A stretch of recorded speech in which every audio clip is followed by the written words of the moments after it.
There's a YouTube show full of fun facts you need to know. Carl rings the bell and the members show to the GMP morning show. Featured guests will come and they will blow your mind. The audience will do so in kind. The little vanity mixed with some insanity on the morning show with GMP. Good morning, Portugal, and I'd like to welcome you to another fantastic day. Hey, you GuMPers.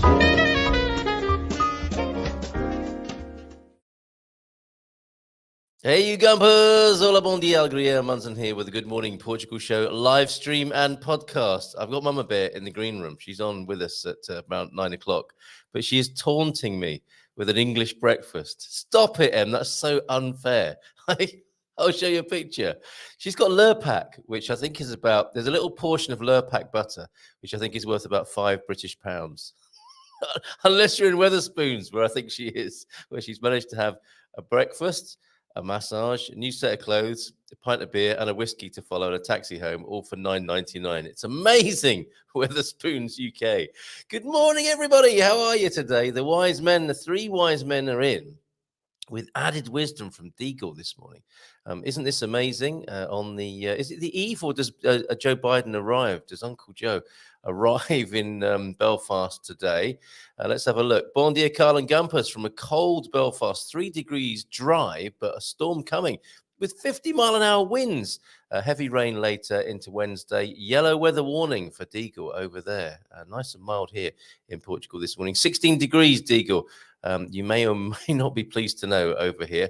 And it's been a bit, it was chilly last night. The days have been lovely, and we went for a walk to see the sunset over the bay in San Martino de Porto last night. And as that sun disappeared behind Salero de Porto, it went very chilly with the wind blowing across the beach. But a nice bracing, hot chocolatey kind of a trip out, or hot chocolate when you get home anyway.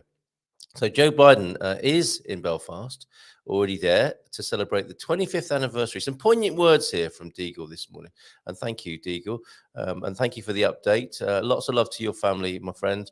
Yeah, you had an interesting time here in Portugal. I think it's probably the best word to use. But I think you had a good, some warmth anyway. You got your bones warmed up and managed to celebrate your wonderful anniversary here with Kathy. So I'm glad to hear about that. 25th anniversary of the Good Friday Agreement. That's why President Biden is in Belfast for the GFA, or the anniversary thereof, a cross-party peace deal that ended our so-called troubles. A lot of people are alive today because of it, says Deagle. It's not perfect, but it's perfect compared to what we grew up with and called normal. I see it like the 74 revolution that promised so much for Portuguese citizens, but looking back, not nearly enough. Yeah. Sometimes the real devil is in the small print. Politicians could sell snow to the Eskimos, absolutely. The feel-good factor, financial windfall for our youth never materialized. And here's a similarity between Ireland and Portugal. Now we export our university students across the globe. Parents tell them nothing here, so go settle in a better country, explore the world. Yes, a real kind of kinship there then for Portugal and Ireland, or Belfast. Thank you so much. Well, yeah, I think the whole of the Irish island there would have people leaving, just like Portuguese kids leave and go around the world. So thank you, Deagle, for those poignant words this morning as President Joe Biden arrives in Belfast, or is in Belfast. Coach Turner is in as well. Let's do his music, shall we? I don't play this enough. What catches me out is I forget to stop playing the music, and then it starts playing itself again for some reason. It's just so energetic. It's so Coach Turner. Then that's not it. Where's it gone? Where is his jingle? Let me just see. Oh, I'm totally lost now in my jingle pad. I know. Here we go. Okay. It was there all the time. Let's have it in the background. Morning then from Coach Turner, Deagle and all. The GFA, Good Friday Agreement, was a huge milestone for Ireland. I'm hopeful that the special arrangements that now exist for Northern Ireland and the single market will help revitalise the region. Sun is out here in Hertfordshire. I hope you had a great day yesterday, Coach Turner, Coach T. We have a granddaughter coming to stay for a couple of days, so Mrs. T very happy. Not sure what your jingle is doing in the background. Ding. Okay, God Squad tip of the day from you then, and have a lovely day with granddaughter. A good night's sleep is important for your health, both mental and physical. I think I had a good night's sleep last night. Sometimes I think the dreams maybe kind of take my energy rather than having this sleep. And I don't often remember what they're about. I just know that I've been busy in the night. Do you have that as well? A good night's sleep is important for your health, both mental and physical. I found we are eating earlier in the evening, and that helps, generally around 6. That is children's tea time, Coach Turner, compared to the Portuguese way. Do you know, me and Mrs. M, the night before last, I think we ate at 11 o'clock, French dinner time, and then went to bed probably quite late on the Easter Monday, it would have been. Or was it Sunday? It was Easter. It was Easter Sunday. But yeah, we ate really late in the French and Portuguese way. But I can see the sense of eating earlier in the evening. And some people just stop eating, don't they, around dinner time, and then don't have anything else. Maybe a cheeky little bit of supper, a bit of cheese, although that might make them dream. Does that make you dream? Is it true what they say about cheese? Yeah, sometimes just a little snack, hot milk or something like that, and then off to bed. The land of Nod, up the wooden hill to Bedfordshire, as my Auntie Dorothy used to say. We also, funny because she lived in a bungalow. No, she didn't. We also often have our main meal at lunchtime. I certainly don't wake up so often during the night sensing my digestive system. The problem is with that is other people sensing your digestive system working overtime. Not so much of a problem for you, but for anyone else who might be in the bed, I guess a little unnerving. Me and Mrs. M are currently having, and she'll kill me for saying this publicly, but we're currently having a debate to figure out who snores the most. Oh my goodness, she is snoring like a good one this morning. I think I've got this pattern now. Please don't mention this when she's on again. Do not mention the snoring. Can I trust you to do that? No, probably not. But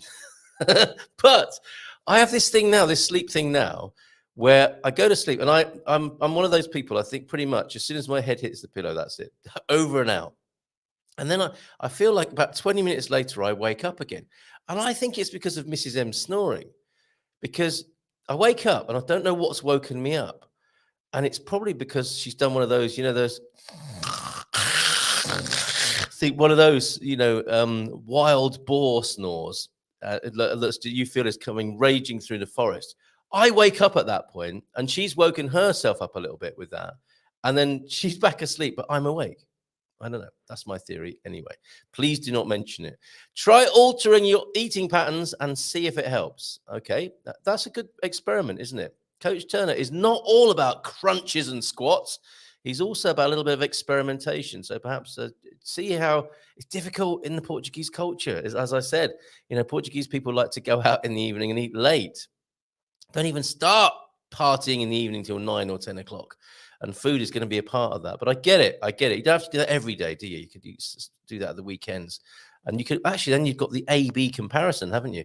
If during the week, when you reprobates and bon viveurs are just taking it easy in anticipation of the weekend revelry, you could just do one of those 6 o'clock dinners, couldn't you? Not eat anything else, go into some fasting, and maybe not eat anything until, mid-morning, and see how that works, compared to the debauched lifestyle of eating at 11 o'clock in the evening, falling asleep on the sofa with Netflix still going into the 12th episode of the thing you started to watch but can't remember even starting it. That sort of thing. And just compare which of those lifestyles you prefer. Nice job this morning, Coach Turner. Thank you for that.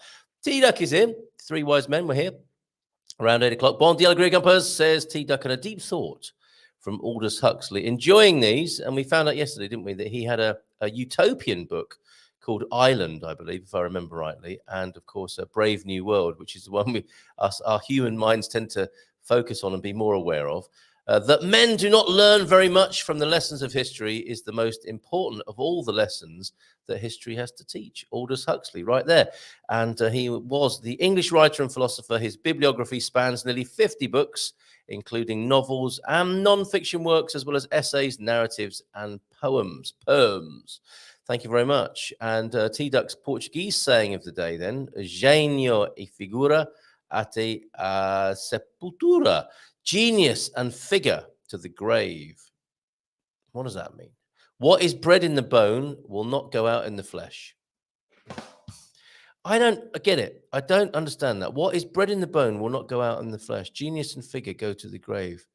I wonder. I guess you can't take genius away. You know, it's deeper than the body itself and the flesh. I wonder. Do let me know what you think of that. These, of course, go over to the GMP VIP platform.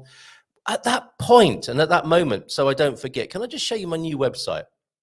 Well, it's the same website, but it's been rejigged once more. I do fiddle with the website to make it sometimes very simplified and easy. And then sometimes it gets really, really complicated. And then I have to cull the information on there just to make it a useful and easy user experience. So I thought this time I would distill it down to the, talking of genius and flesh and bones, right down to the bones now. So it's not too complicated. There it is. There's the current goodmorningportugal.com website. Oh, I've got to reconfigure gmpvip.com. Don't go there just yet, but goodmorningportugal.com is working fine. And there you will see, as well as a thank you, and most important thing, actually, first things first, what I do is made possible by, of course, the GMP VIPs and the Portugal Club members and Expats Portugal, our associates at Expats Portugal, and our channel sponsors, Herdad de Mayo, Your Home, Dynasty Homes. Thank you very much. Frontman Bobby, of course, who you'll know. So thank you to all who make this possible. There is the website. And the first thing I put up is a picture which you can click on. And then that takes you through to subscribing to the YouTube channel and a little flash of Iberian FM there as well, which I think is going quite well. Slowly does it. So that's the first thing. Then our private community, which you're welcome to join. That's just the next slide of the GMP private community. Francis joined yesterday, live on the show. Then it flashes up in the chat. So that's my private online community. Personal concierge service and hotline. You have access to me virtually dressed in just a dicky bow and bunny ears. Actually, fully. Oh, Mrs. M walked in just at that moment. Like, good morning to you. You're looking great, Mrs. M. Access. Would I like a coffee? Would I? Yeah, put a ding in your dong. To put a ding in my dong. I thought it was a musical thing. Haven't you got a... Disgusting. What? Haven't you got an etheric musician? I do have an etheric musician coming in. Here you're talking about dinging and donging. That's what José Martins will be doing later on today. So I was just telling everybody about the GMP VIP private community. You made an appearance yesterday, didn't you? You made an appearance in the GMP. Occasional flashes of Mrs. M in there. You get access to my contacts and my network. And my favorite way of describing it is it's like a Portuguese virtual village. So we've got 50 people in there now. What? It's like a pub. It's like a pub on a Friday night. It's like a pub on a Friday night. Someone coming in selling cockles at about 10 o'clock. And then the Salvation Army coming in a little bit later on to make you feel all guilty about what you're doing on a Friday night. It is like a pub, but it's not just drinking and talking nonsense. Sorry? You really should be on the show rather than talking to me you're very distracting in a very good way. Yeah. I was talking about you earlier on. Wasn't I, everybody? So it's your Portuguese virtual village. All of life is there, I would hope. By the time we get to our optimum number of around 100 people, plus the experts in residence and a few, people coming in, hanging out with us, I think that's going to be like a village online where, we've got people all over the world. And sorry, what is it now? Can she be on the show in her dressing gown? She's asking. Oh, yes, Em is nodding. Em is in a pub. Talk about pub on a Friday night. She's in a pub on a Tuesday morning. She's back in UK, getting into the habits of the UK. All right, Mrs. M will be with us in just a moment. Please let me get to the end of this. So it's our Portuguese virtual village. All of life is there. No ads on a private platform, less noise, more focused, none of that Facebook, WhatsApp malarkey. It's not Facebook or WhatsApp. So I think when some of you heard that I was starting a private community, more focused, oh, not another flipping WhatsApp group and Facebook group of Carls. No, it's on a new technology called School, which is really good, which has a classroom, as you might expect from something called School, where we have lots of resources. I've not put that on this slide here, but there are loads of resources. Fun, facts, and friendship. That's by way of allusion to the fact that there are resources and knowledge and things to be learned there. And our experts in residence. And we have some amazing people in the community there already at 50 strong. So do join there. And there is another level if you want to come to the weekly online meeting and be part of the mastermind group that's basically shaping the future of Good Morning Portugal. That's the Portugal Club. You can click on there to go through. Look at this. I'll just read a very quick testimonial. Of course, you know I work for Expats Portugal. With Expats Portugal on a Thursday, the webinar at 7:30 and the Dream Team at 9. We've been watching Carl's Good Morning Portugal show and hosting of Expats Portugal webinars for over a year. And we love Carl's passion for helping people transition and feel at home in Portugal. Transition to Portugal, that is. I don't have other skills for other kinds of transitioning. We recently learned about the Portugal Club, and we're so excited that Carl is now dedicating even more of his time to educate people interested in living and moving to Portugal. We have already leveraged some of Carl's services to help us further explore locations based on our interests and needs. Carl takes the time to listen and understand. You wouldn't think so, would you, at the speed I speak? But I do occasionally take time to listen and understand. And then I provide personalized, thoughtful recommendations that we're able to accomplish our goals. Say Christina and John Brown. They also say, Carl helps you think beyond your initial transition and how vital it is to form a supportive expat community so we can continue to flourish in our new country home, our new home country. And that's what the virtual village is all about, and connecting people once they get here. And of course, our meetup on a Wednesday. So there you go. Thank you for letting me. You didn't have much choice in the matter, but thank you for letting me show you my newly revised and redesigned website. Are you ready to come on to the screen, looking all windswept? Okay. All right. Let me just do this now. Everyone's moving to the edge of their seat. She's a brave woman, getting straight out of bed and then onto the camera. If anyone would like to see what Mrs. M looks like only moments from the boudoir, are you happy with that? Sure. I'm only going to be on for a few minutes anyway. Does that make a difference? Your eyebrows are looking good. There she is, everybody. Definition. Right. Did you have an important message? Because you seem quite keen to get on the telly this morning. I just like the the vibe, and I was just feeling, when you wake up a bit giddy and a little bit like, woohoo, well, I'm alive. Some of us haven't slept well, possibly because of the noises other people make in the bed. I beg your pardon. Do you know what the kids say? You snore louder than I do, and it's news to me that I even snored. I didn't mention snoring. I didn't say snoring, did I? Okay. Do you know what? In the time that you carried on talking about your wonderful membership, yes, I could have actually put some makeup on. Me and my wonderful membership. Who are Mrs. Yeah, Okay. your members are growing. It's a swelling membership. Yes, it is. Excellent. Definitely swelling. Yes, all right. So I'm going to do a Portuguese. Bulging, you could say. You could. Eye-wateringly so. Yeah. Okay, we did the Portuguese saying, Mrs. M. Hello. You're here Mamabear. you're just in time to hear about the religious makeup. Okay. Not that you're wearing any this morning, No. but the religious makeup of the country. According to the 2021 census, 80.2% of the Portuguese population is Roman Catholic Christian. Do you see the emphasis, Roman, there? Portugal has no official religion, but in the past, Catholicism was the state religion. The country has a small Protestant, Latter-day Saint, Muslim, Hindu, Sikh, Eastern Orthodox Church, Jehovah's Witnesses, Baha'i faith. Yes, it's funny, isn't it? Baha'is seem to pop up all over the place, don't they? Buddhist, Jewish, and Spiritist communities. What does that mean? I would have had no idea about that, because If when not I for look around, T-Duck's diligent work. yeah, thank you, T-Duck. I mean, and happy belated anniversary, 32 years. It's rather magnificent. Oh, yes, it is. I would have no idea about this, because as I wander through the streets of Portugal, Coming on. all I notice is Catholicism, really. I'm quite surprised by that. Well, yeah. And I think I might have seen 80%, you would do, wouldn't you? Yeah. Yeah. Churches everywhere. This is what you mean. Right. And Easter is fresh in the memory too, isn't it? But yeah, predominantly a Catholic country, no question. Yeah, Easter. I'm always reminded of that time when I told the story yesterday. Oh, okay. Yes. Yeah. So do you want to say it again? No, let's not go through that again. So save you no, your blushes. I mean, it was and the priest blushes. I'm already a little bit red and overwhelmed. Yes. I think it's because I've just woken up, Could be. Very good of you to be on the screen. Dressing gown. Yep. Okay, so approximately 14.1% of the population are Jedis. I was hoping that would be Jedis. No, they're not actually. 14.1% of the population declares themselves to be non-religious.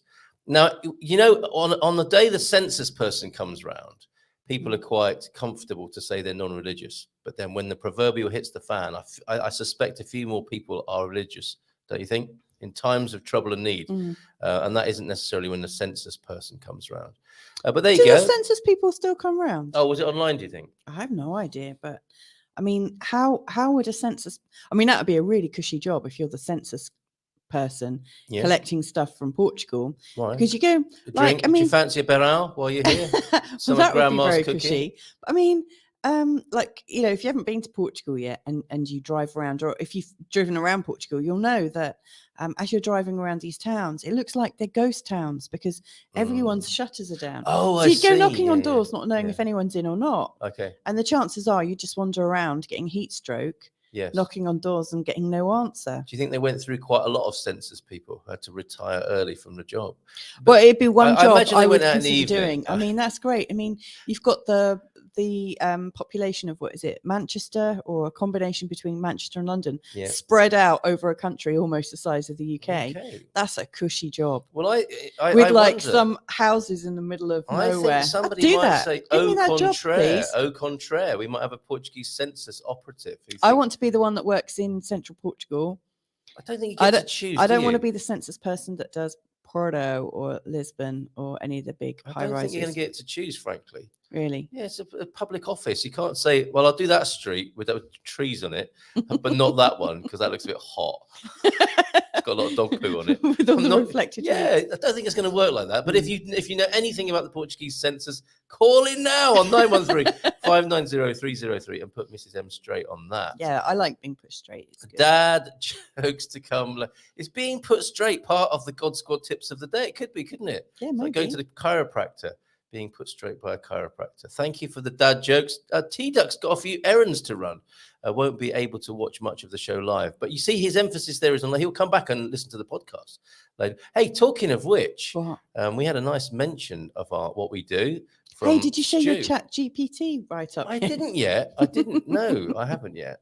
And I think that maybe I should immortalize it now before it changes, because I imagine those things do change, don't they? You make a mistake one day and that's there in Chat GPT.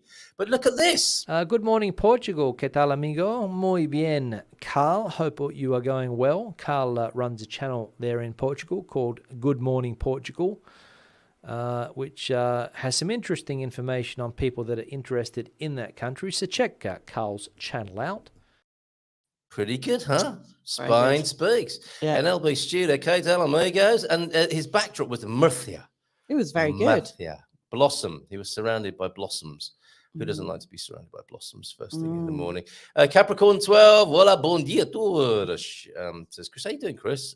PT, I talked about you yesterday. I was with Garvo and the Charles Mitchell and your lovely kids. They are, when I say lovely kids, it makes them sound like toddlers. You're excellent, young adult children. Charles, so wonderful to meet you. Charles was, of course, one of the early man cavers when it was me. What are you doing? You're going ahead in the comments. Yeah, because I'm gonna go to make a coffee in a minute, and I just wanted to see if anyone knew anything about the census. They seem to, don't they? Yeah. All right. Charles, great to meet you. After all this time, 3 years ago, I think we first met online. We used to hang out in the man cave. What a lovely man you are. Lovely family. Fantastic to meet you yesterday. The doc turned up. Suddenly a car pulled up outside the cafe. It was the doc, completely by coincidence, with a man called Paul, I think, from New Jersey. And he was a real New Jersey guy. Came in, I want a drink. Can you give me a drink? I'm from New Jersey. I hope he's not watching. Although you might just think, what? He's just talking like me. That's fine. Yeah, and so great to meet Paul, the doc, and I hang out with Paul. And Gary and Linda Austin were there as well, and hung out with them after Charles had left, after lunch, and we had a lovely time hanging out and chatting. And all the man cavers were spoken about, Chris. That's what reminded me, seeing you on the screen there. So go on then, Mrs. M. What do you want to say about the census? Oh, I don't know. I just want to see. Joao F. Joao F. He of the voice. Yeah, he's the one that would know, isn't he? Yes. Yes, but census people in Portugal have something others don't have: patience in capital letters. Like doctors. Yeah. But a different kind of patient. Slugs is saying, last time I did a census report in the US, it was all done in the mail, really old school. I think you get different results. If you've got someone sitting opposite you with a pen, chewing on a pen, and you have to look them in the eye and say you're a Jedi, That is very different to writing it down on multiple choice, isn't it? In other. Yeah. Do you know what I mean? You got to keep a straight face when you say that, haven't you? Yes. I am a Jedi. What did you put on the birth certificate when What? when Digby was born? Did I really put something silly on an official document? I think, I hope I did not. I think we put our aspirational careers on Did we? because I What, wasn't rocket working at the time scientist? because it asked for my occupation. Brain surgeon and rockets. What amazing parents. I can't remember. I think I might need to go and make a coffee. Why? What have you Because I'm suddenly I'm remembered? just- You I are might need giddy, to- aren't you? I might need to go Don't and- put any bear row in that this morning. I've woken up really, really Well, sort of it's not uplifted. nice that some of us have had a So decent Deagle's night's saying sleep. send Louisa to hilly Lisbon area. Do you know what? I was really struggling with that. In the Yeah. winter, that would be really difficult. When we first came to Lisbon, I was wearing Doc Martens. I love Dr. Martin boots, and I've not found a place here yet to buy them. But anyway, I was wearing Doc Martens and I was pushing a buggy. And all the hills were wet, and I was stuck. I was like a You're beached halfway up the hill, whale. weren't you? Skidding. Yeah, I couldn't go anywhere. I It's needed like your Carl to wheels hold were my turning, but you weren't going anywhere. yeah, and I was slipping, so that would be disastrous for me. Yeah. So anyway, So I no shall Deagle. I shall Look make at a this. We're in Maui. Finally, GMP's on a look at them. I did see a lovely picture of your So lovely nice. faces, Chris and Joyce. yeah. I saw you liked it. Smiling. Yes. Yeah, you look beaming. Yeah, and look, that's the condition they're in as well. I'm not surprised with all that sunshine there. That's fantastic. Superb stuff. All right, I'm gonna go make a coffee. It's a bit more challenging because we had we were talking last week on our Tuesday night show yeah.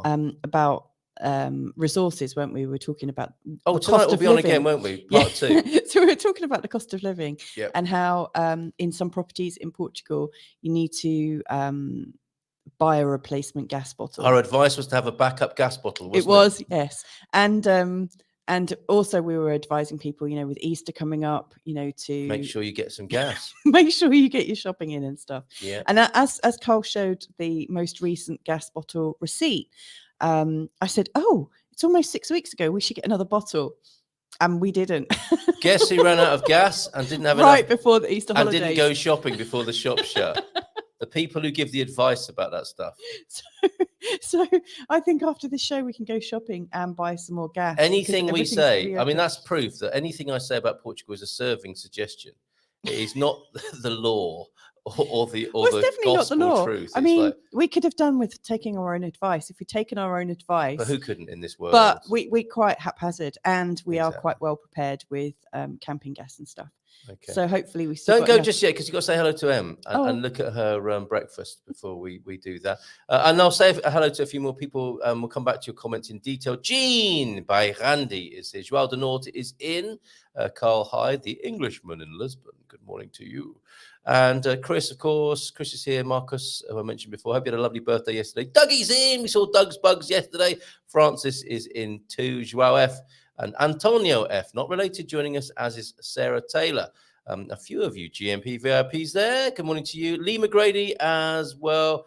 And I haven't mentioned Sluggers in the house just yet, but the third of the three wise men whose comments we will come back to. Oh, Mr. S joining us live. That's fantastic. Mr. S as well. So let's have a look at our breakfast, because a lot of people do send me pictures of their breakfast before they arrive on the screen. Oh, we didn't get to look at Fabrizio and Ian in Osaka yesterday. Oh, they're nice photos. Look at their aren't lovely they? blossoms there. Fantastic. It's I hope you're really having a lovely lovely. time, fellas. But look at this. This was sent to me earlier on. She was so excited about having an English Ooh. breakfast. It's a little bit blurry. She was shaking with anticipation. I love that plate as well. It's beautiful. It is a nice plate. That looks like a village cafe, doesn't it? Rather than Weatherspoons or Spoonies. And she's hidden a pint of Guinness that she's having Surely with it's that. too early to eat at Spoonies. No, it's not. People are Well- in there drinking at 7:30 in the morning. I Seriously? think so. Oh, Something like wow. that. But look, and there's a long shot. She's already taken the £5 British worth of Lurpak and put it on her toast. Lurpak has got security tags on it in the UK apparently now. Seriously? Yeah, look, but look, Because it's like €5, it's £5. £5 a pack or something. Yeah, £7 a pack. Hash Oh my God. browns, sausage. Don't get excited, people. It's not Portugal. She's over there in the UK, in the northwest of the UK. She'll tell us exactly where in just a moment. But I'm loving the look of that breakfast, aren't you, Mrs. M? Yeah. Oh, just looking longingly at that for a moment, if we may. Let's give her a nice round of applause. And bring her onto the screen. There she is. Good morning to Good you. morning. Are you actually in Good Spoonies? morning. Pardon? You actually in Spoonies? I am. I'm in Weatherspoons in Ashton-under-Lyne. It Right. opens at 8 o'clock, though. This is one. It opens at 8 o'clock, ready for breakfast. Breakfast served 8 till 12. So, well, hey, got my Tetley tea. They don't do Yorkshire. Tetley tea this morning. That's not a bad second, is it? That's not a bad second. Hey, I really loved your interview with Stephen Jenkinson. A lot of Thank people you. do. It Yeah. was very good. Yeah, we're getting on for 2,500 views of that from Friday. Yeah, great talking to him.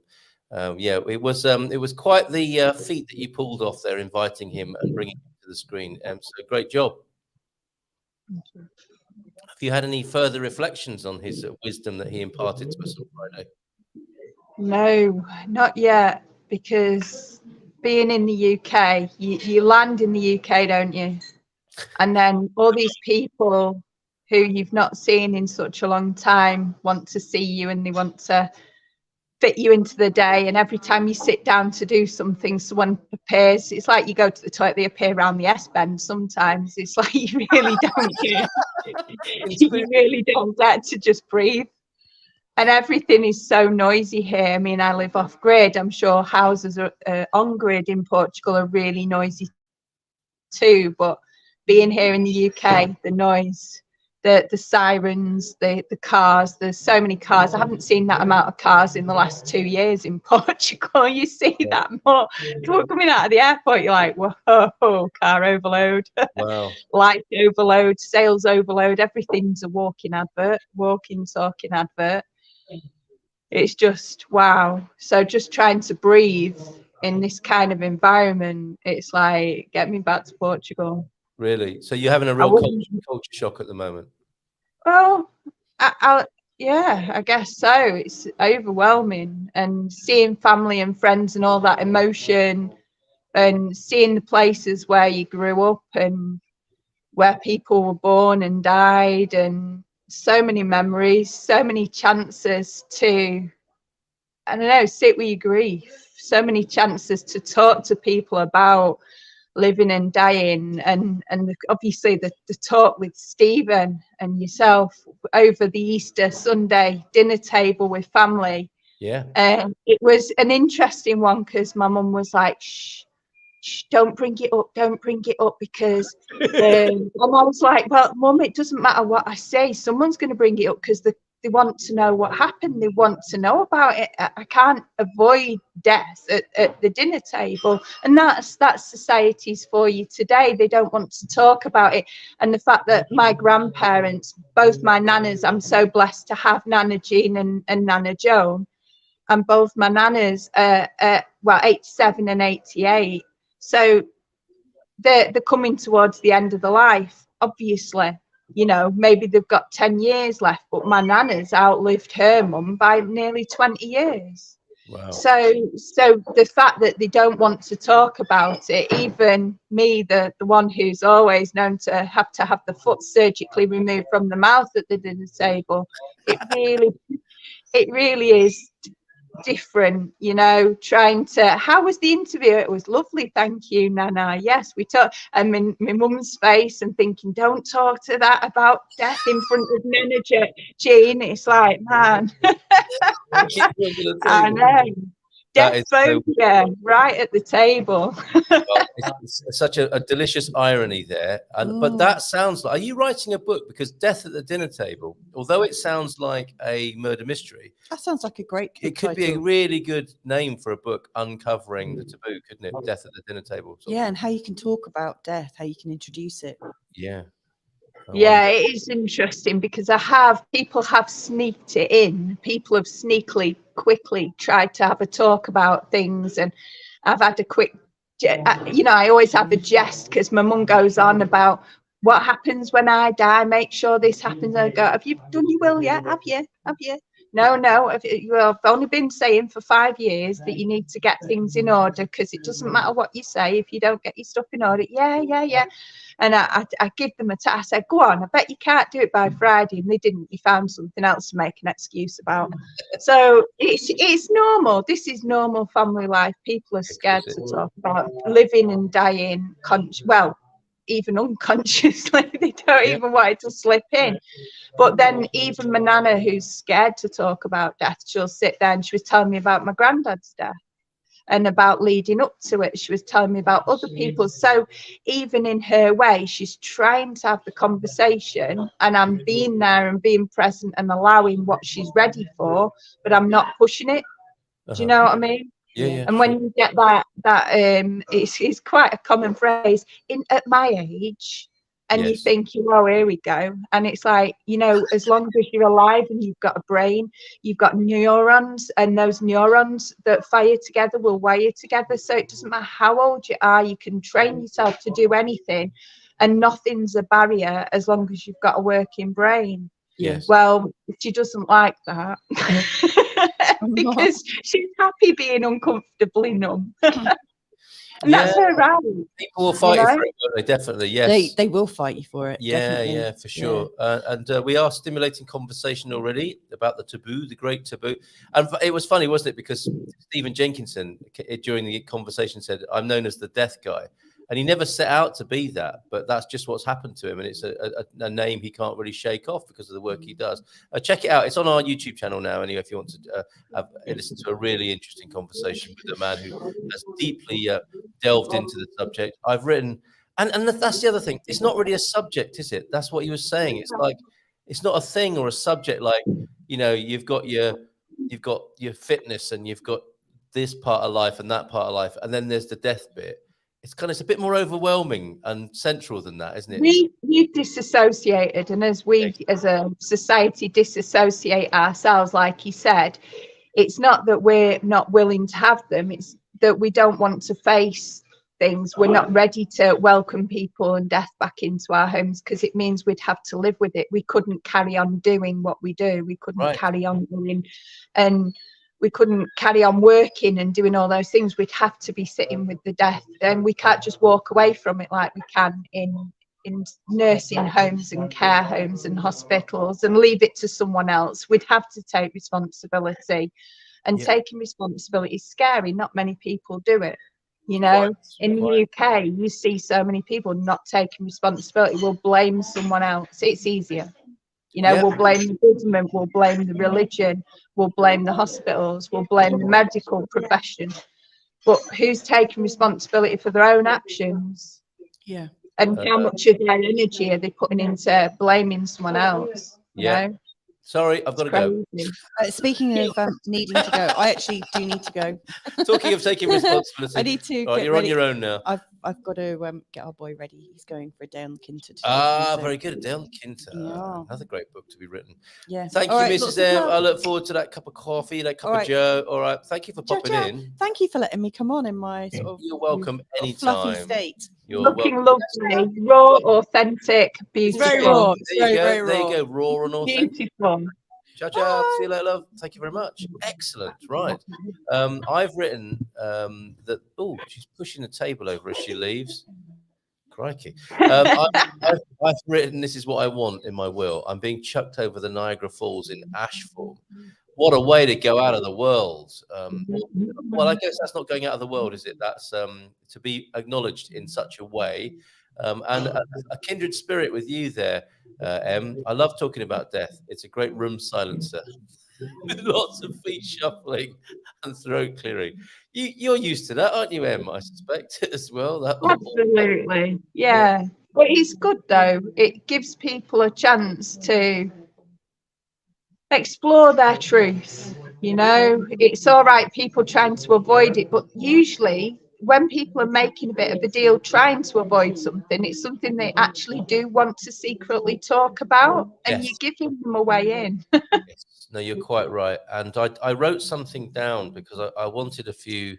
It was a somewhat more nerve-wracking interview than I normally do because of the kind of gravity of the situation that had been caused and the subject.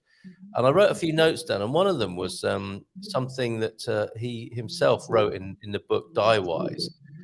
Seeing the end of your life is the birth of your ability to love being alive. It is the cradle of your love of life. And that's the thing, isn't it? It's not just talking about death as a thing. It's what comes with it and what can be revealed in that process. And I just thought it was lovely, those few words that you wrote in that book.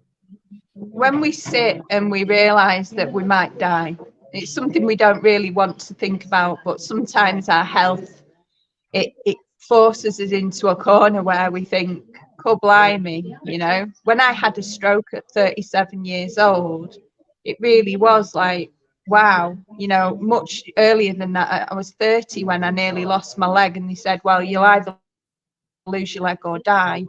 And there was it, after just walking Hadrian's Wall in 6 days. And it really gets you thinking, maybe not at the instant part. All I thought was, this really hurts at that time. Yes. But afterwards, when they said, oh, we said that we thought you were going to die, we brought Cheyenne to say goodbye, but we didn't tell you. And it was like, okay. And then that whole trying to manage the thoughts that you're not who you were before that accident, you're not who you were before that illness, your body's changed, everything's changed, and you're sitting with the change, you're grieving the things that you lost along the way. You one day you're a healthy person. I was a bodyguard. I used to go around looking after people, traveling all over and making sure people were all right.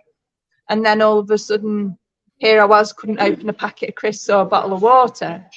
And it's a massive change. And this is one of the big things that we sit with when we are facing not only death, it's the end of what we're used to. It's the end of familiar life. It's the end of who we were or who we thought we were, and a new birth into something else if we choose. Or we can sit there throwing a pity party, which I did for a while after my stroke, you know. But it's part of the journey, I think. Incredible. It is to allow and accept who you were and what you are now, and find your own way of compromise with your life and how you live it. Yes. And not be defined by your illness. The amount of people that treat people like that, you know, you meet someone who's in incredible pain and people are scared to touch them. They're scared to sit with them in case they cause more pain, and they don't want to sit with that pain. Yeah. And so they turn away, but they're not turning away from the person. But it can feel so personal that it challenges people. It challenges the people sitting with the pain. It challenges with the people who have also lost. My daughter lost her crazy mum who could lift anything and dive into anything and fix anything. And she was left with a disabled woman who couldn't do stuff. And that was a massive thing for my daughter, you know. And that's what people have to manage, you know. Totally get it. So it's not just the person who's dying. It's the person that it's the other people around the person that's dying, you know. It's everything. It's a whole ripple. It's the karma of sitting with death. It's the karma of sitting with pain. It's the karma of disease. Yes, totally get that. And it would appear that those were a couple of formative experiences you're talking about there that have put you into this new path in life as well. Yeah. So some interesting comments coming in, as you might expect. A lot of people go to Wetherspoons early in the morning to switch off. If anyone sat near you this morning, they'll get more than they bargained for in Spoonies, I think. I understand that, says Tabitha. I was diagnosed with a life-threatening illness and it became like a rebirth. That was how Tabitha worked with her experience there. To practice death is to practice freedom. So you also add, a man who has learned how to die has unlearned how to be a slave. That's pretty profound, is it not? Because I suppose that's, if it becomes our great fear and our bondage, we can be truly free. But if we've figured out a way to transcend our thoughts and ideas. That's the pity party bit. It's like what Nelson Mandela was talking about in the Invictus Games. He was sat in the movie. He was sat there and he was imprisoned by his own thoughts. He was imprisoned by so many things, and he chose to rise above that. Yes. He realized that he wasn't going to be stuck there by what he was told. He wasn't going to be imprisoned by the thoughts and perspectives of others. He had his belief and he wanted to stay true to that. Those words helped me learn to be true to me and break away from where I was stuck and how I was stuck. It taught me that I wasn't my illness. I wasn't my stroke. I was capable of breaking away. Yeah. And now I live the life that I've always wanted to do, that I never thought possible when I was perfectly well. Do you know what I mean? It's crazy. So you really do find freedom, but sometimes it really takes a lot of pushing before something pulls us to pull ourselves together and actually get on with it. Totally get in a conscious way. Yeah, and it does beg the question, doesn't it? If I am not that and I'm not that, then what am I really? And I guess that's a process. I thought I was done for a month ago when a chest infection threatened to become pneumonia, says Dougie. And it is so sobering, isn't it? And in its own way, enlightening and liberating to have these brushes. So when we get to a point where we're really not able to not think about it, when it becomes present like that, Dougie, thank you for sharing that. And James, a slug is in the house. I received a wonderful gift as a college student. We, the students, were assigned to write our last will and testament. It was literally a life-changing assignment. Amazing. Em, are you in a place where you can carry on, or do you need to? I am, yeah. I'm just trying to find my money for my daughter. Would you like to say hello to? No, my daughter's hiding behind the menu. My daughter's just arrived in Spoons. Right. So she's like, no, Mum, don't. I want to hide in the corner and eat breakfast, and that's fine. Of course it is. And do you need to speak to her? Because I can. No, we're absolutely fine. I've just put my purse on the side for her so she can help herself, and she knows what to do. She's my daughter. She knows how to raid my wallet. That comes with part of it. With your help here and with your daughter arriving, I was thinking of launching a new feature about parents of millennials. And I think it's a very interesting subject because it's always interesting, isn't it, the interplay between the generations. And and I'm going to launch now with a screen grab of a communication I had with my daughter, funny enough, while you're communicating with your daughter there. And I turned it in. This is my way of dealing with my millennial daughter, is with humor and dad jokes. And I don't think it went down very well. So here's my effort. She says to me, "Did you get today's Wordle? Very tough." And I responded, "I do a turtle every day," with a laughing emoji. And the only thing I'm sorry about there is I didn't put one of the little poo emojis on there as well. Now, some might say, as a man in his 50s and a parent of a daughter in her 30s, that's a bit immature.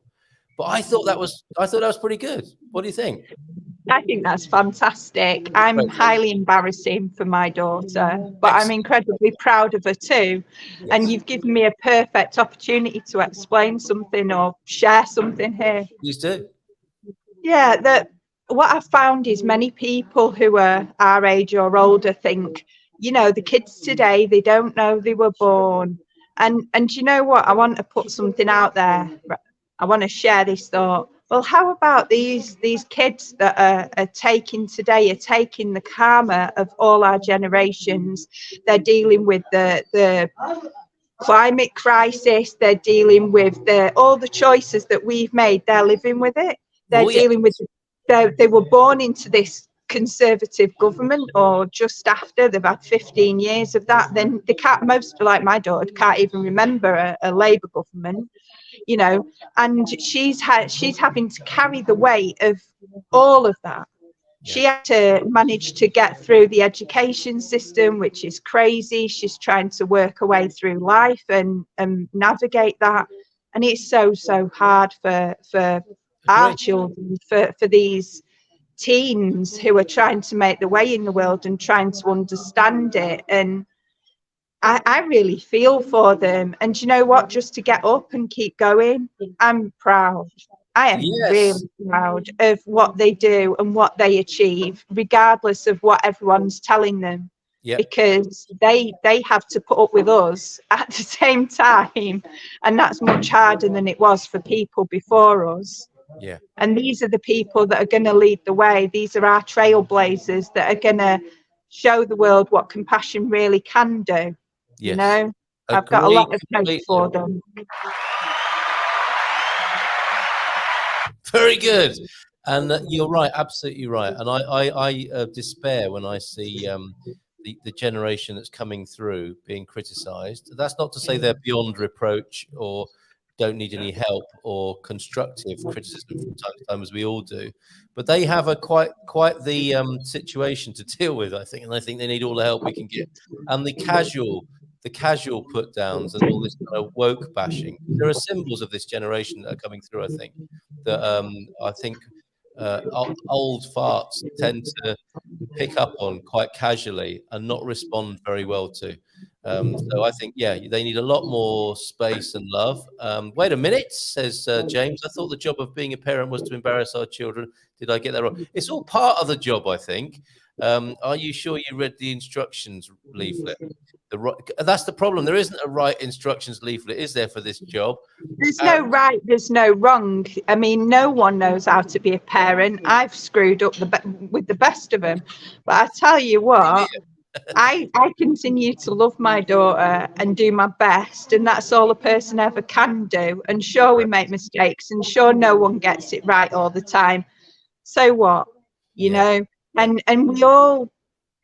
As parents, we're still dealing with our karma. We're still dealing with our traumas and our life and what happened to us growing up. And our children are the product of that as well. So the best thing we can do is keep working on ourselves.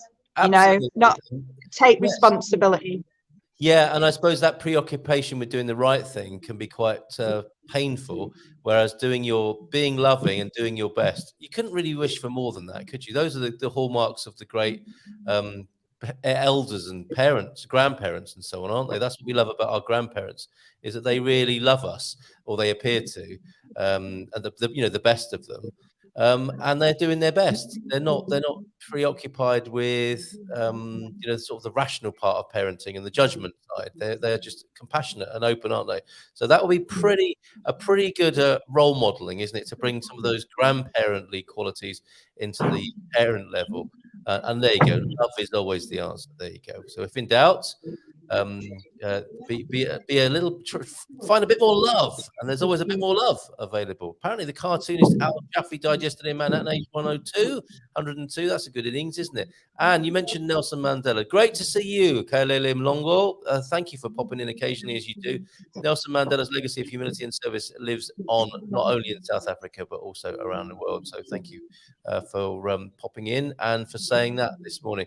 I don't know if you're staying with us, because we've got José Martins just getting ready. He's joining us at past. He's a sound therapist. He'll tell us about what he does. I hope he can stay for some of that, Em. But we were going to talk about creature comforts. You are in your native UK. You have sent me pictures of tea bags and crumpets, I think. And whilst that's fun and interesting in its own way, there's something quite profound about that, isn't there? About sort of being kind to yourself and because you also mentioned about being back home, there's a kind of grief aspect to that. You're going to face some, whatever's unresolved about going back to the old place or leaving it will probably come up a bit. Yeah, it's just landing and then seeing the places. Like with it, the way things have gone this time, it was like the story of my life happened within 48 days and it played out in front of me. And I had things to do while I was here to help family and to do, all these things, like an emergency family thing came up as well.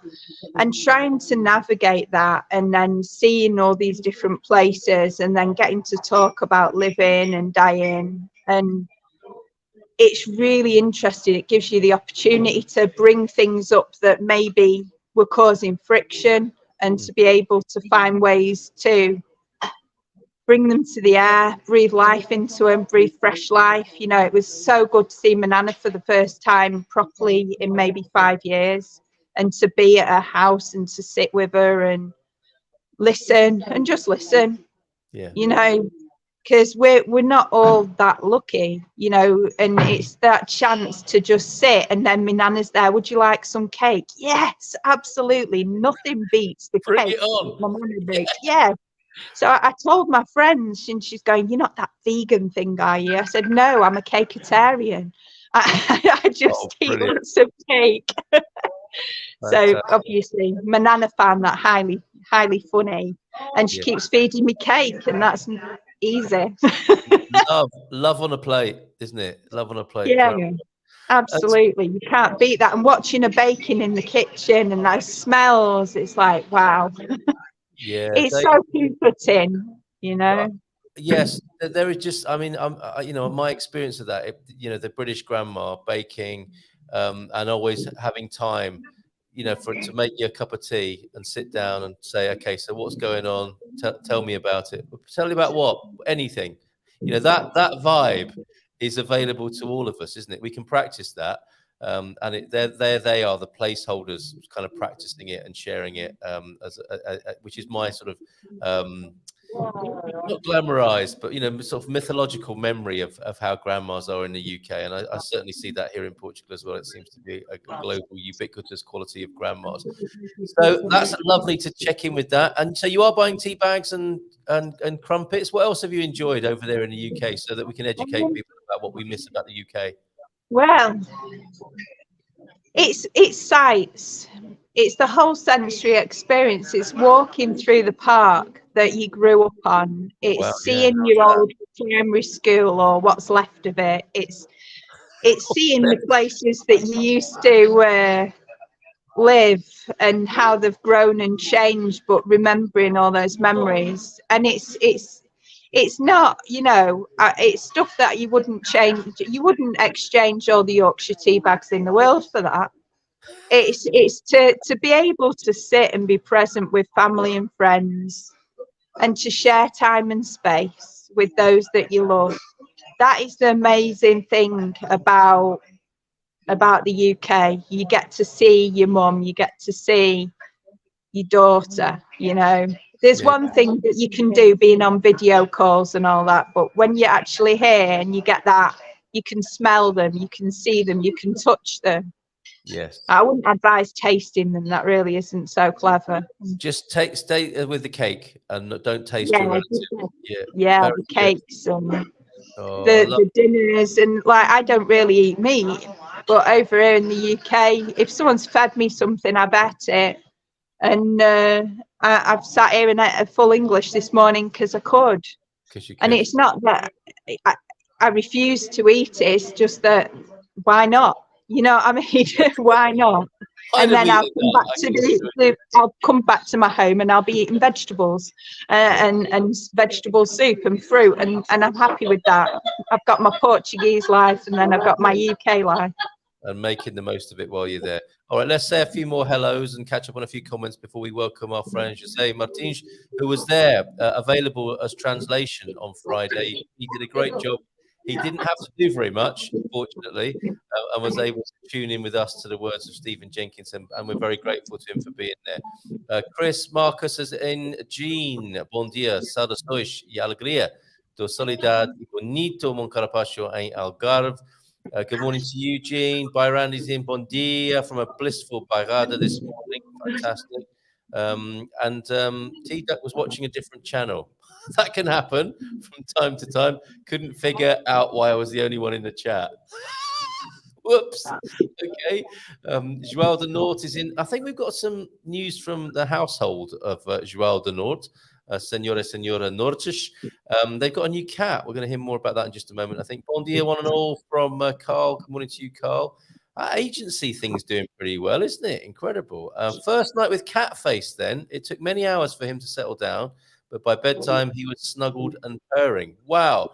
I didn't cover much of that yesterday with your incoming cat, but all sounds like it was going well. So thank you for that update this morning. Chris is in. And it sounds like Mrs. M needs a sleep study. Is that where you go off and pretend to work, but you just sleep in there? Now, that's what I do in this studio sometimes. Carl, I once shook the Minister of Home Affairs one night as she snored.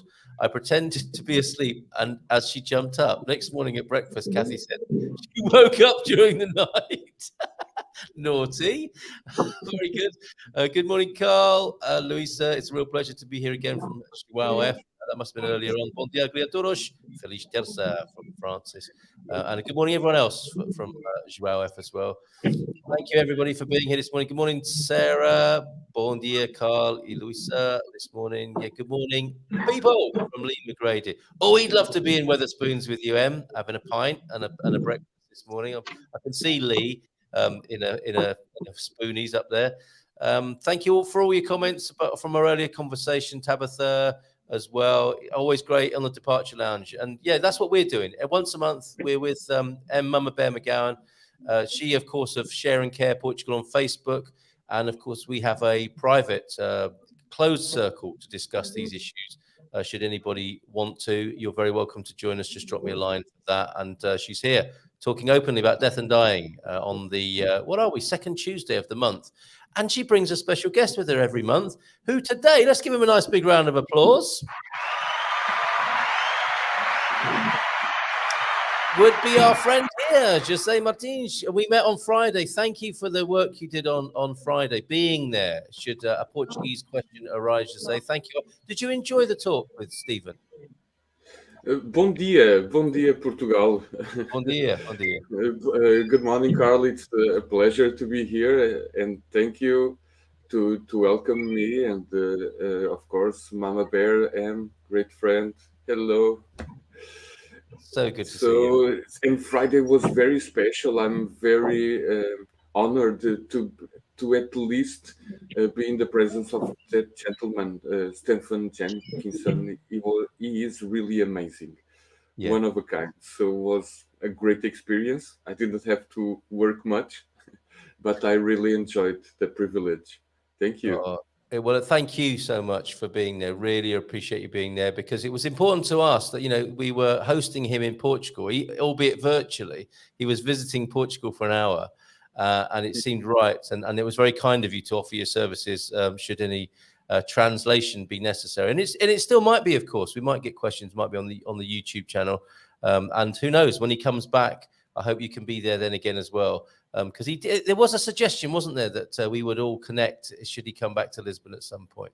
But it's about you this morning, José Martins, and your incredible work that you do in Central Portugal. I've described you as a sound therapist, and we'll take a look at your Oifonia website and centre. But could you describe in your own words what it is you do there, the remarkable work you do? Well, it's not so easy to put on words because sound is so magical. Yes. It's like try to describe a song, but of course it's physics. So I support myself always in the scientific journals, experiments, and try to see this to feel the sound as part of our life. It's so important because all of us, we love music, but we don't know why. But we always enjoy music because this symphony, this movement of the particles, the sound itself, it makes a good massage in our cells, and also keep us with good mood, pushes our good vibes. So having good sounds around, it's always nice, important, and keep. There's an irony, isn't there? The sound particles are frozen for a moment coming from Central Portugal. So while that's happening, I'm going to bring onto the screen José. Sorry, I beg your pardon. João F. Sorry, we lost you for a moment, José. Are you back? I think your connection may have let you down there. Okay, while that's settling, let's take a look. This is Euphonia, and forgive me for this. Will make it a little bit easier for me. It's available in Portuguese and English.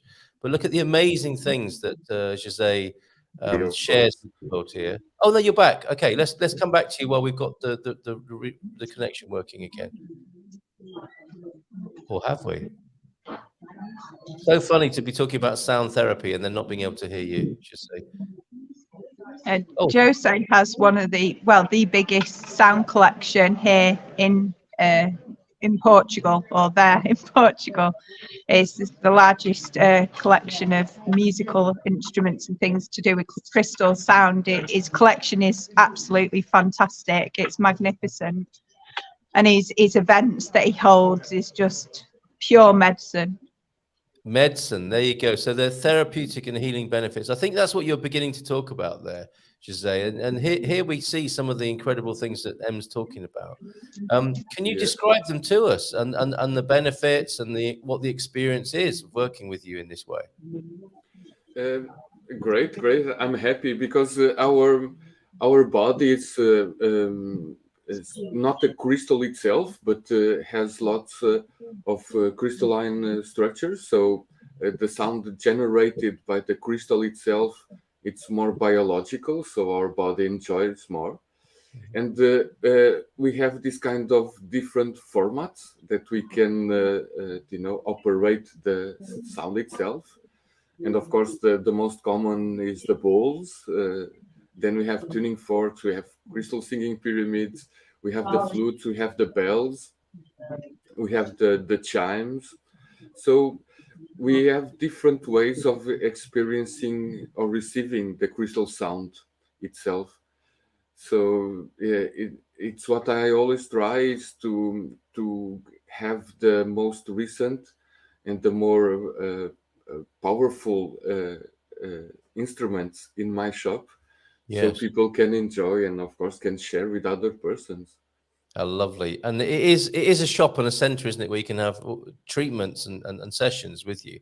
And we'll come back to those. But how does somebody get into this? I mean, it's not the most obvious thing you'd expect in central Portugal, is it? The biggest collection of sound generating bowls and instruments and devices. How did you get into it?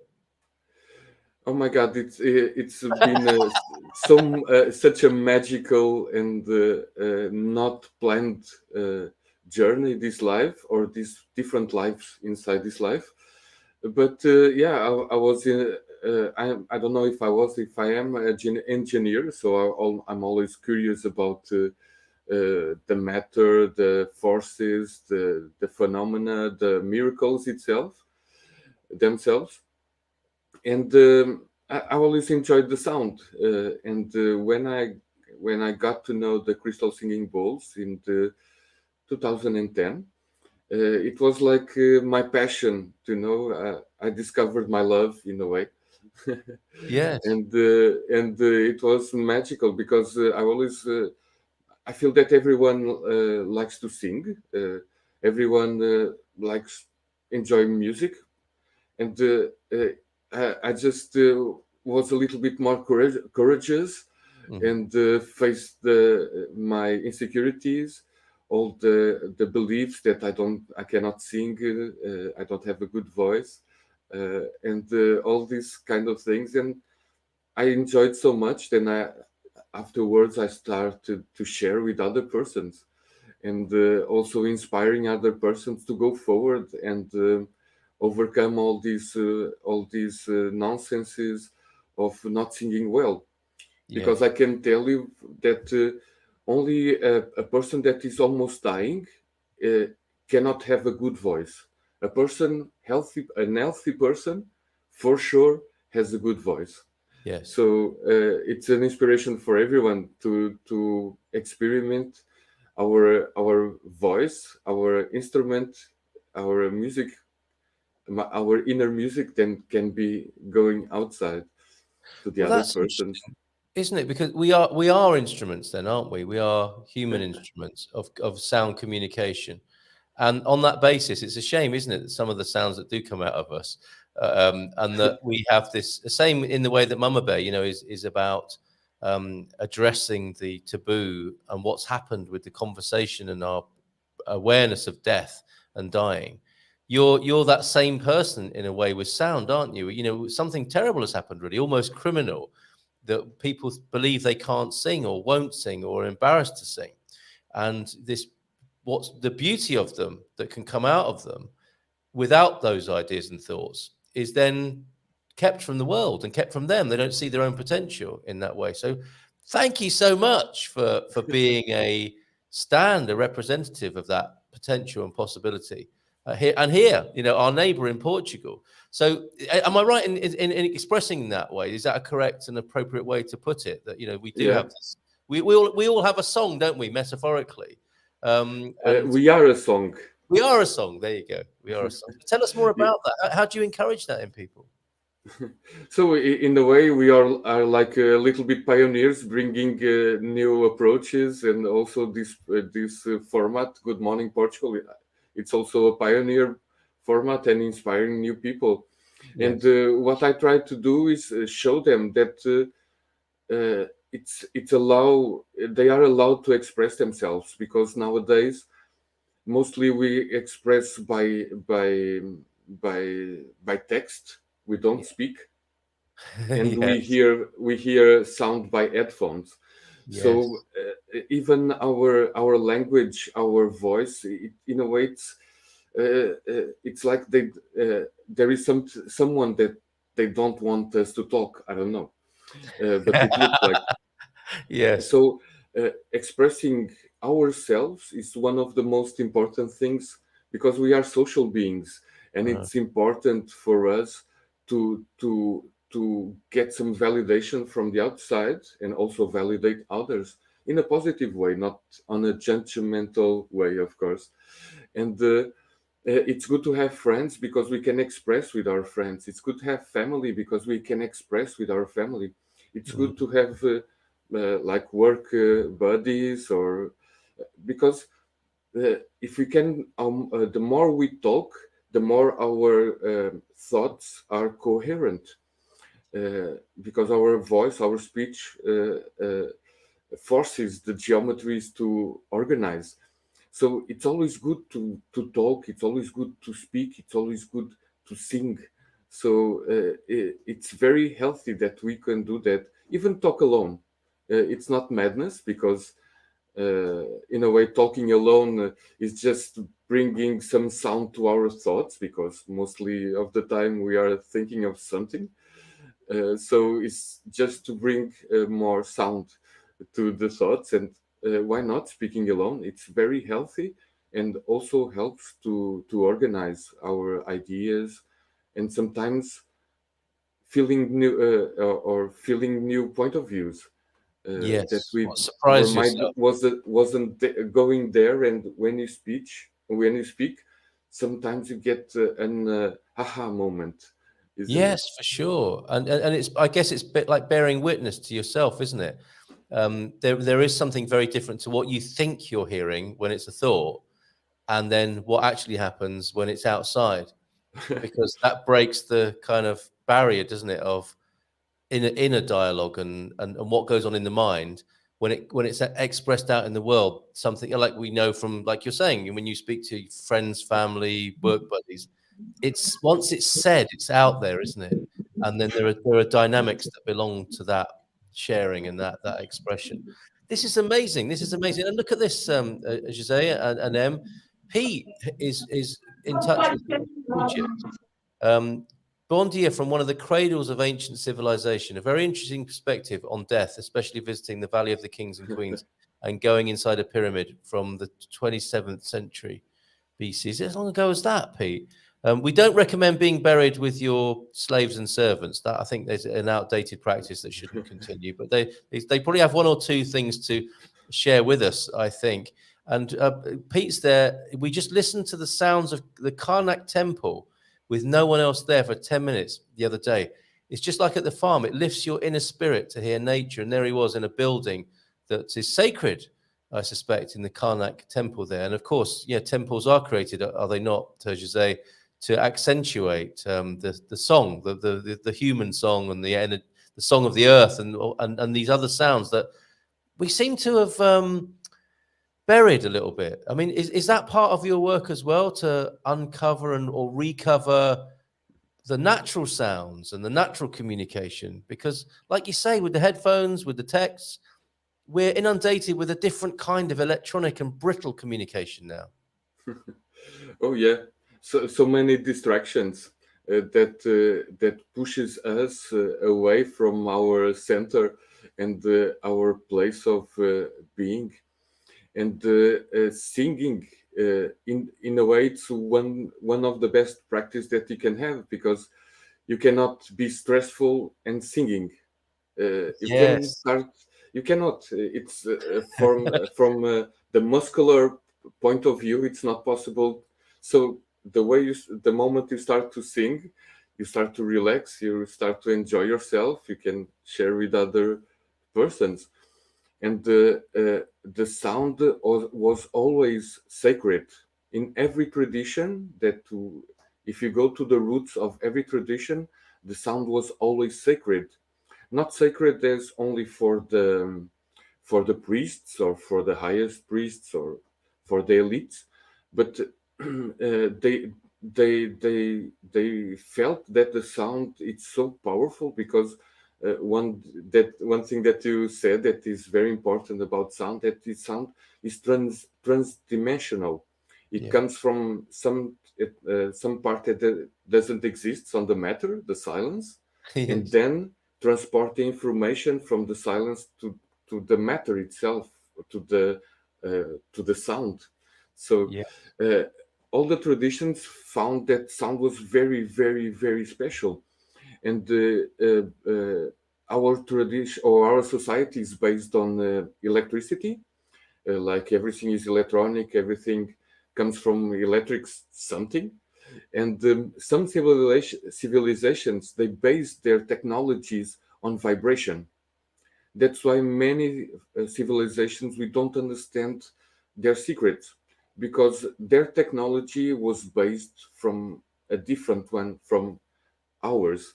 So Okay. we see everything electric, everything makes noises, everything creates heat because of the electricity, and their technology was much more clean in a way and much more efficient. And they used sound, vibration, coherence of geometries, coherence of melodies, and because they knew that everything had a sound, has a sound. This table has a sound, this PC has a sound, that bowl, myself, I have a sound, a rock has a sound. So even our medicine nowadays, they use lots of sound technologies to help us Yes. in the Yeah. hospitals. Yeah. Incredible. Loving this. Absolutely loving it. And of course, yeah, I mean, we talked about the spiritual religious makeup of Portugal. Christianity, the Bible, in the beginning was the word, right? The universe is in the story of Christianity, the universe is created by God's word, isn't it? By the sound, the primordial sound, if you like. And that makes so much sense what you're saying, that the speaking of something in a different time or mythologically could be creative, because I guess there's that saying now, isn't it? Words are cheap, and there's a lot of words, there's a lot of sound in our culture, because we've become very noisy. But if we look at the sacred end of that spectrum, we can see, can't we, that sound is creative. That just from the very point of view of you saying, to sing is a creative act and banishes unhappiness and bad energies, if you like, or the energies we like less, we can be free of by finding our song. So do you actually encourage people to sing? Is that part of the work you're doing, or part of the work you're involved in, like the actual encouragement to find your voice? It depends on the session itself. Right. Uh, Mainly, I have two approaches. Of course, people who want to train their voice or open the voice or find their voice. Yeah. Of course, it's more singing or more exercises to go to singing. But also, many people come just to express their emotions. Yeah. And we know that different emotions have different sounds naturally. So if I hurt myself, it's I. But if I am with grief, it's like. But if Yes. I'm happy, it's like whoa, ho, ho, ho, ho, ho. So every emotion we can release, or we can make it move make it move with sound. So it's another way of therapeutic approach using sound to balance, to release, to heal emotions. Yes. Incredible. And people can come to you. I want to show people this. These are the Wow. sessions. That is your lovely space there, isn't it? That you Yes. have. Which could you tell everybody where this is in Portugal, José? I live in nowadays in Graça, near Pedrógão Grande, Okay. in the log cabin off grid, and I have this space that I'm very privileged, very honored to have, because I have here around 100 kilos of crystal in the different formats of bowls, of pyramids, of tuning forks, and other formats. And of course, people come here and they can have a private session. And a session with sound, it's a very special one, I think, What because happens? you receive the sound. You see the bowls underneath Yeah.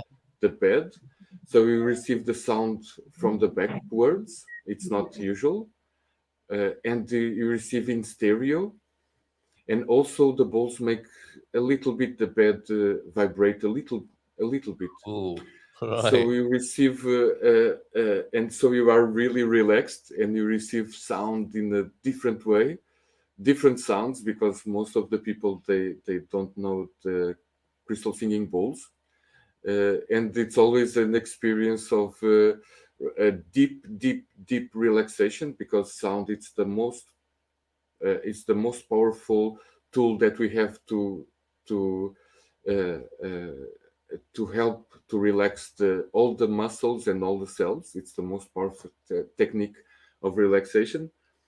And also the sound, it helps to break, and also the format singing bowl helps to create to break the bond between space and time. So normally it's a journey of levitation, timelessness, and feeling like the universe in a way. I think Incredible. at Yes. least people tell me that. And so people would be on the couch on a massage table, and they would be experiencing sounds. It's sound therapy, basically. Yes. Incredible, incredible. And yeah, again, sound. And James is saying, yeah, there's a documentary about sound made by a Portuguese filmmaker. I saw it on Netflix, but can't remember the title. Maybe somebody else will. But isn't it interesting? This is the Departure Lounge. We talk about death and dying, and they say, don't they, that the last sense to go is sound. That And the first, and the first to because come. for the fetus to communicate with the mother, the first one that he develops is the sensory vibrational aspect. Incredible. It's not the ear itself, but it's the sense of hearing, not Yes. the ear itself, but hearing. And we cannot block the sound, because Can you? we can shut your eyes, but you cannot shut your ears. So we are 24 with sound all life, since the beginning until the end. And the auditioner sensor part, it's one of the last of, not, I don't know, but they say it's one of the last to go, if not the last one. Amazing, isn't it? Like I had that realization only a few years ago, a couple of years ago. I think you can't shut your ears, can you? You can't stop hearing, and perhaps that's how important sound is to us. Is that Yes. we're just connected all the time, aren't we, to vibration, physical uh, to, vibration? to everything, Yeah, Of course, it comes very much the part of our civilization that we lived in the jungle, and of course we needed to have all time Oh to yes, know about the environment all the time, yes. otherwise we'll be an easy prey. Yeah, lunch for somebody. Lunch. Incredible. So in order to our body to make all the metabolism, it needs to hear the vibration of the earth. So Oh, it's okay. Say yes. more about that. What do you mean? the everything vibrates, as everyone tells, and of course this planet also has some kind of vibrations, of course.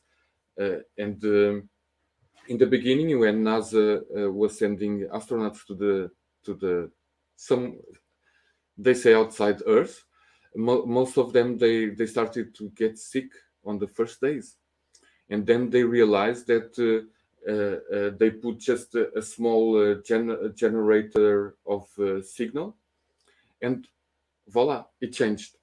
Incredible. So and it's like the Earth has this heartbeat, Yeah. and our metabolism is connected to this heartbeat. And if you lose this heartbeat, our metabolism becomes different. That's Wow. why when we have big solar flares, or the solar flares arrive to our planet and changes a little bit the amplitude of the vibration, our metabolism becomes different. We get much tired. We get a little bit irritated, a Sure. little bit off our center, because Yes. our our heartbeat, or that we are following, it's a little bit out of tune, so our body Get it? becomes a little bit out of tune.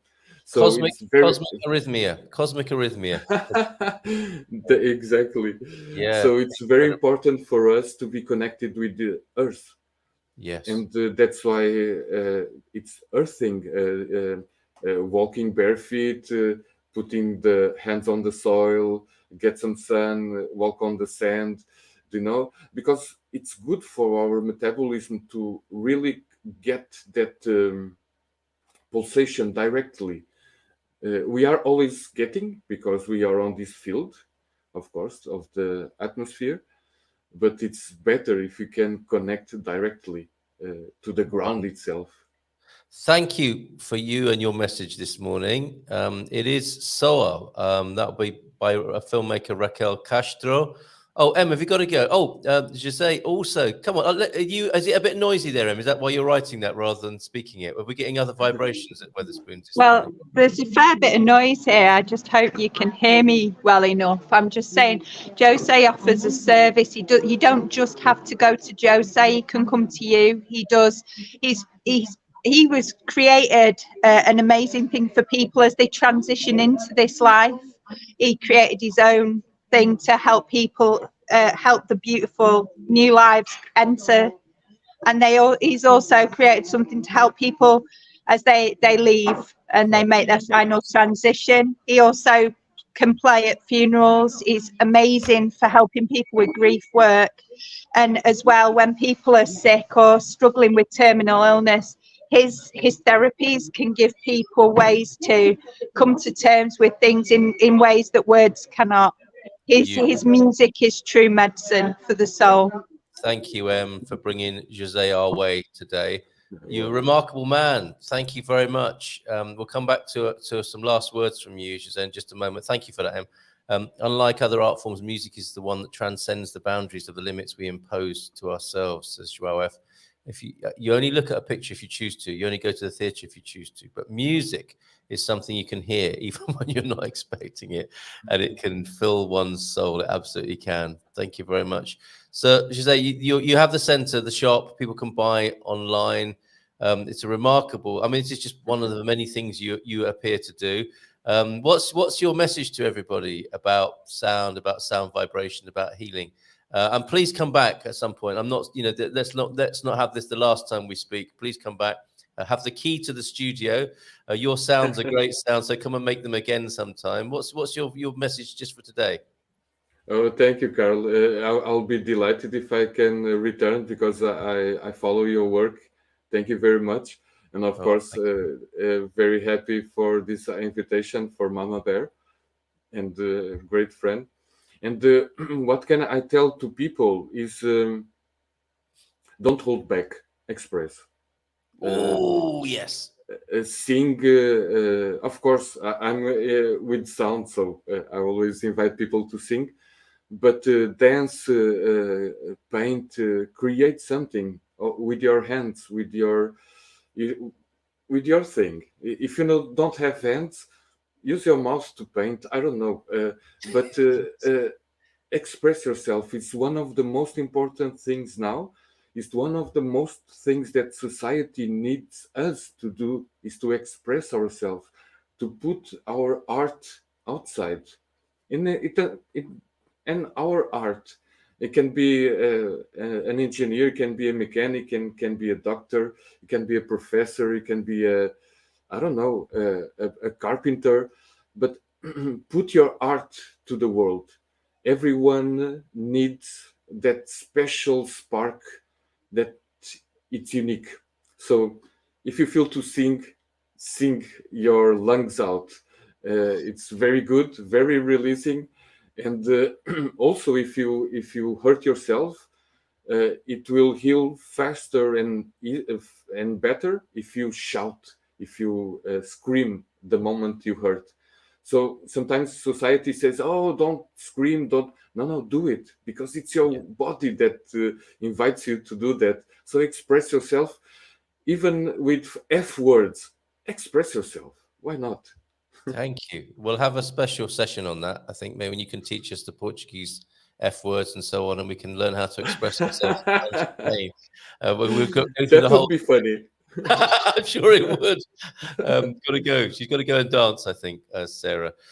Thank you so much for being here. I was going to do a round of applause, but it just seems a little bit over the top. Like a nice, appreciative glow of silence and a nice bit of abrazo, like a virtual hug and nice vibration moving around the studio and across the world.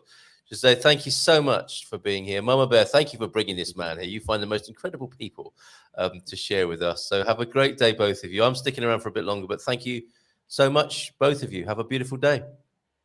Thank you, Carl. Thank you, Mama Ciao. Bear. Love to UK, Mamabear. So bye for now, José. Ciao, ciao. Até já. Até logo. Até próxima. Até já. There he goes. And Mamabear, thank you so much. Thank you. We've got a cat video next. Purring is healthy. Purring is, I think, cat people know that cats on your lap. That's grandma's again. The cat on their lap is a healing vibration purring away. Mamabear, last word to you.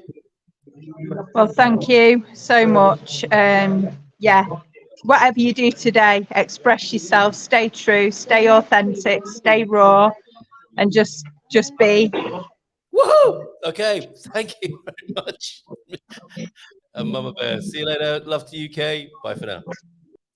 There she goes. Oh my goodness. You know what? It seems wrong to go into the Iberian FM jingle because it's a bit crashy and bashy with that modern popular music. You know what else I've got for you though? I've got a cat video, and maybe we'll hear a little bit of purring from this new puss that is living with João de Norte. I think I'm not seeing the video. Let's see what happens when I load it up. And well, I think Catface is making herself at home up there in Pontelima. Let's see what happens next. Just thought you'd like to know, every cat needs to find his secret hidey hole. And so we could not find Catface this morning anywhere. And what we found was that he can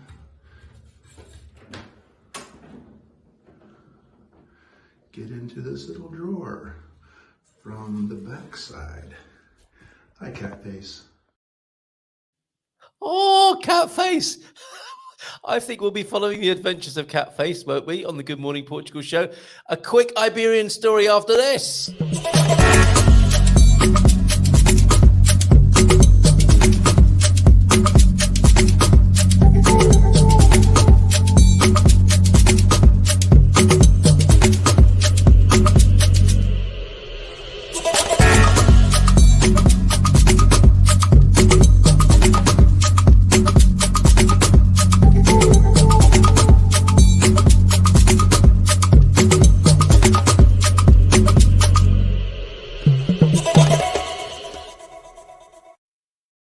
So just a quickie then this morning, the Iberian FM phone-in, which we are experimenting with at 10 o'clock Portuguese time, 11 o'clock in Spain. Please find us Spanish friends to talk to. Love to talk to some people in Spain, Gibraltar, Andorra, and that southern part of France that's also included in the Iberian Peninsula.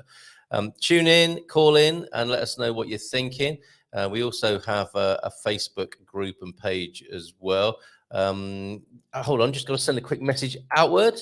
I'm just sending a message to somebody that's quite an urgent one to deal with there. Thank you very much. Yes, I'm going to just share one very quick story about tourists' return to Spain in the Portugal news. So just let me bring this onto the screen here, and we'll go through this, and we'll do a fairly quick one this morning, but this will continue. This feature will continue, and we would like your calls on. Make a note, put it on your speed dial, 913-590-303. So today's quickie on the Iberian FM phone-in is this, from the Portugal news. The number of tourists visiting Spain increased by over 35% in February when compared to the same month last year. So tourism is rocking in Spain. Data from the National Institute of Statistics, the INE, found that tourists are also spending more on their holidays, with an increase of 41%. Look at this, reaching 5.3 billion. Those are the euros that are much needed, aren't they, in the economies of the Iberian Peninsula. Tourism Minister Hector Gomes said this is an exceptional start to the year for tourism, and with us now in Semana Santa, we expect occupation and spending records to be broken over Easter. I wonder if that actually happened. No comments. We do like to see the comments on the Portugal news. But if you see an interesting news story pertaining to the Iberian Peninsula, particularly Portugal and Spain, do let us know. Do send it our way.